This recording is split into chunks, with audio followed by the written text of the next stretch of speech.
This story is really interesting to me, and I'm curious what all you guys think, because when I read the headline, I felt one way. Then as I was reading, I started leaning the other way. And then the more I thought about it, I started leaning back the other way. So I was kind of all over the map with this one. I'm curious what all you guys think, so let me know in the comment section below. But first, let me run through the facts of this, and then you can react.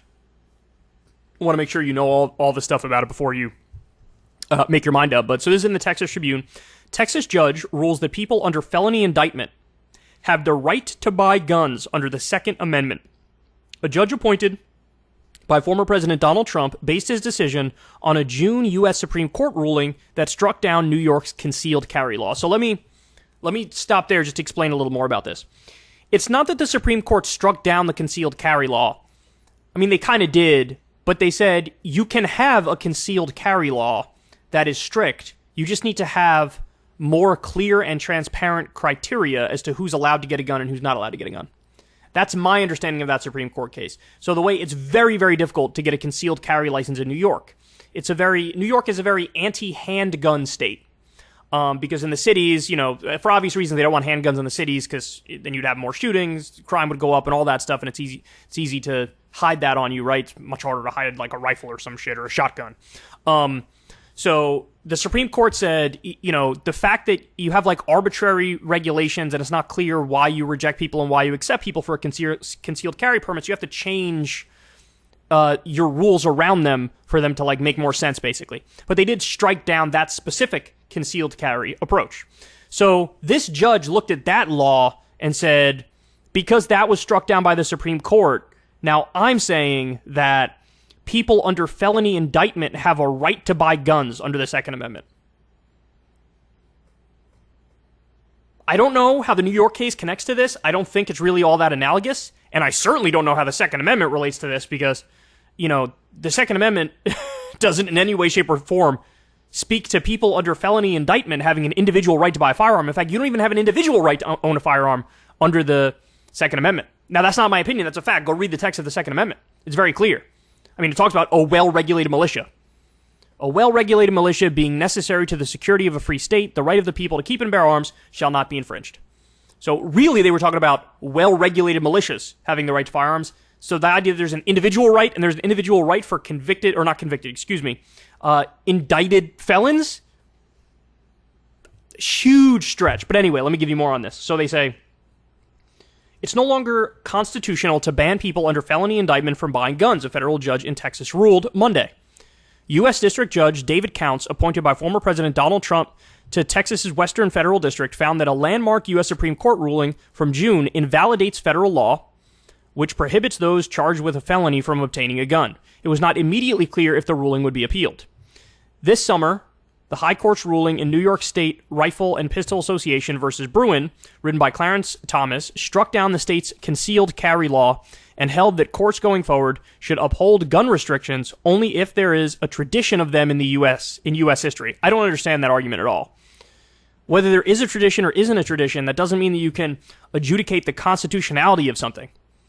That just seems like a weird way to evaluate these cases to me. Count said he found no such history for limiting access to guns for those charged but not convicted of felony crimes, though he acknowledged his search was not exhaustive. In the same ruling, Counts both tossed a charge of obtaining a firearm while under indictment and noted it was unknown, quote, whether a statute preventing a person under indictment from receiving a firearm aligns with this nation's historical tradition of firearm regulation. Also unknown, he said, is the constitutionality of firearm regulations in a post-Bruin world. So he's saying, because of that new Supreme Court case, we might have to relook at all of our gun laws in the country. Quote, this court does not know the answers and must only try to faithfully follow Bruin's framework. I think that's incredibly silly, as if that can or should impact all other gun laws based on their own subjective interpretation of the Constitution, which clearly they're the ones who have the activist view of the Constitution in this instance. In an earlier filing, the U.S. Attorney's Office said the law to prohibit those under felony indictment from obtaining guns does not interfere with the Second Amendment because it does not disarm felony indictees who already had guns and does not prohibit possession or public carry. Now that's an interesting argument. They're saying, look, this doesn't take away anybody's rights because if they already have guns, they can keep them. which is kind of like, well, hold on. Maybe they shouldn't be able to have those guns if they're under felony indictment. Just a thought. Quote, the Second Amendment has always allowed laws restricting the gun rights of groups viewed by legislatures as posing a public safety risk, including those accused but not convicted of wrongdoing, the prosecution wrote. So, in other words, I think that... Okay, so here's what I was thinking about this. When I first read the headline, I thought, this is crazy. Like, of course, you should be allowed to not let this person buy a gun, right? Somebody who's under felony indictment. But then as I read on, I flipped to, well, I guess really you should be convicted before they said you can't buy a gun. Because anybody could be charged. The question is, are you actually found guilty? That's a higher bar, you know? Because literally anybody could get charged. They could be innocent, and you want to take away their rights just based off the hunch. But then as I kept reading, I flipped back in the other direction because I think the arguments they're using are so incredibly shitty. And, you know, I don't think... If a plain-faced reading of the Second Amendment says, really, there is no individual right to own a gun. So if there's not an individual right to own a gun, the government, at their own discretion, can make whatever laws they want, restricting whoever the fuck they want. And so, do I think it's reasonable for people under felony indictment to be barred from getting a gun? Absolutely. Absolutely, I do. And, look, here's the thing. I'm a moderate on the issue of guns. But part and parcel of being a moderate is... I think if you're a law-abiding citizen, you should be allowed to have a gun. I do. But if you're not a law-abiding citizen, or you're potentially not a law-abiding citizen, or if you have severe psychological issues, like, what's the point of a background check if it's not going to be, oh, hey, this person is a question mark. Let's not sell to them.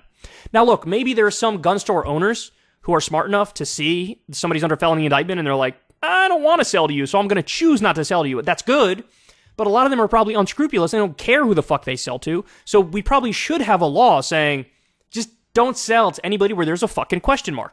Because we always, in retrospect, we always realize like how stupid we were in certain instances. A lot of the recent slate of mass shootings, a lot of them happened from young men who were just old enough to buy a gun. And there were like 47 red flags around all of these young men.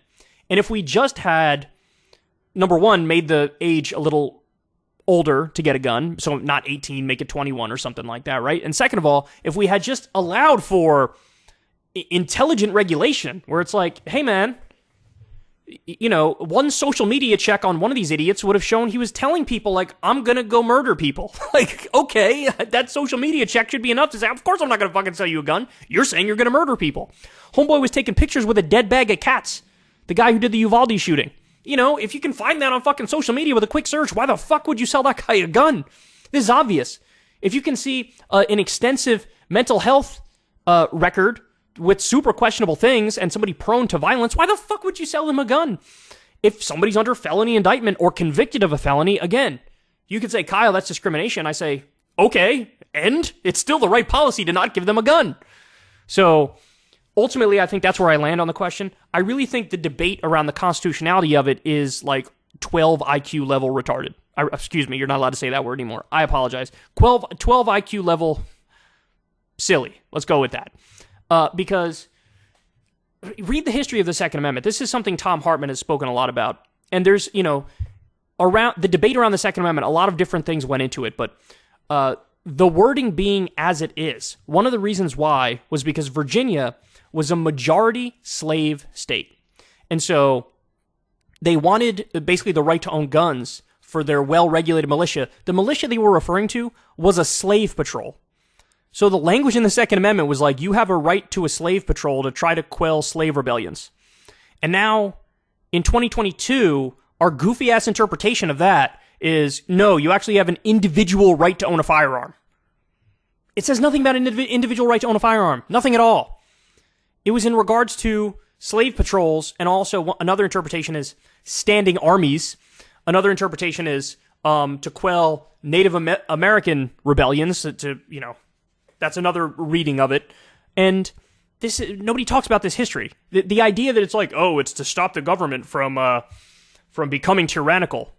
That's just made up. It's not true. That's like modern era conservative narrative humping. Like, that's all it is. It's just we came up with an excuse for a thing that sounds good that we'll pretend like this is what the Second Amendment was about. It's not what it's about. And you're not going to take on a government that's outgunned you by a zillion times. Like, they have nukes, they have tanks, they have fighter jets. You got a fucking Ruger 22. Like, it's not happening, right? So, but anyway, that's my breakdown of it. What do you guys think? Do you think you should have to wait until the person is convicted to say, no, you're not getting the gun? Or is felony indictment enough? In my opinion, I want to err on the side of caution because I don't think there is an individual right to own a gun. If you think there is, then you're going to say, no, you should be able, maybe even convicted felons should be able to own guns. You might say that if you think there is an individual right, but there's not. So since there's not, do you have to be convicted or is indicted enough? I mean, why have a background check if you're not going to use it in specific instances like this? I mean, that makes no sense to me. Why even have the background check then? There's no point for it. The whole point is to see what do you have on your record, and if there's anything questionable, I'm not selling you a fucking gun. Now we can't say this isn't questionable enough. I mean, err on the side of caution when it comes to these firearms, man, because we know what it's like having 300 million firearms in circulation. We know what that's like. And it ain't pretty.